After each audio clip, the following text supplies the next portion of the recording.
শুভেচ্ছা। ইউক্রেন সংকট ও বাংলাদেশের ভূ রাজনৈতিক শিক্ষা। মানচিত্রে ইউক্রেন নামের দেশটি কোনো স্বর্গ ছিল না, কিন্তু এটি কোনো ব্যর্থ রাষ্ট্রও ছিল না।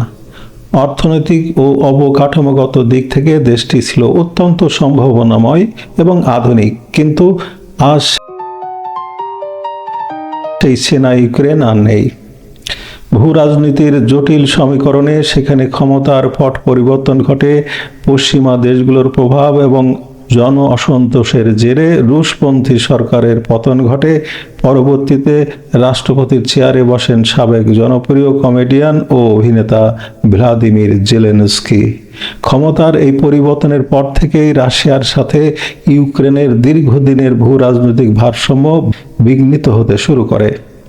ন্যাটোর সদস্যপদ পাওয়ার আকাঙ্ক্ষা এবং রাশিয়ার সীমান্তে পশ্চিমা সামরিক উপস্থিতি রাশিয়ার নিরাপত্তা উদ্বেগকে চরম মাত্রায় বাড়িয়ে তোলে।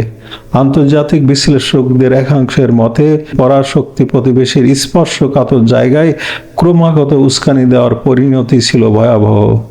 2022 সালে রাশিয়ার ধৈর্যচ্যুতি ঘটে এবং শুরু হয় এক বিধ্বংসী যুদ্ধ। আজ ইউক্রেনের অবস্থা কি? লক্ষ লক্ষ মানুষ নিজ দেশে বা বিদেশে উদ্বাস্তু, অর্থনীতি সম্পূর্ণ ধ্বংসের মুখে, আর আন্তর্জাতিক ঋণের জালে জর্জরিত। একটি পুরো তরুণ প্রজন্ম যুদ্ধের ময়দানে শেষ হয়ে গিয়েছে, আর দূর থেকে তথাকথিত মিত্ররা কেবলই দিয়ে যাচ্ছে অস্ত্র আর সহানুভূতির বক্তৃতা, কিন্তু কেউ সরাসরি ইউক্রেনের মাটিতে এসে রক্ত দিচ্ছে না। এই ধ্বংসযজ্ঞ থেকে বাংলাদেশের শেখার কি আছে? ভূ রাজনীতির প্রথম নিয়ম হলো আবেগ নয়, বাস্তবতা।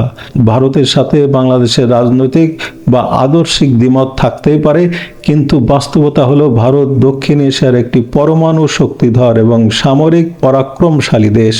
প্রতিবেশী শক্তিশালী হলে তাকে ভালোবাসতেই হবে এমন কোনো বাধ্যবাধকতা নেই, কিন্তু কূটনৈতিক হিসাব ছাড়া তার সাথে দ্বন্দ্বে জড়ানো আত্মহত্যার শামিল।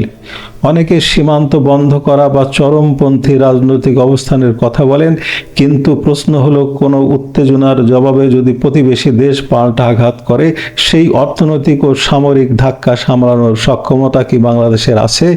সংকটের সময়ে দূর প্রান্তের কোনো পরাশক্তি কি বাংলাদেশের জন্য সরাসরি যুদ্ধে নামবে? ইতিহাস বলে কেউ আসে না, রাষ্ট্র পরিচালনা আবেগ দিয়ে হয় না। এর জন্য প্রয়োজন দূরদর্শী কূটনীতি ও বাস্তবসম্মত হিসাব।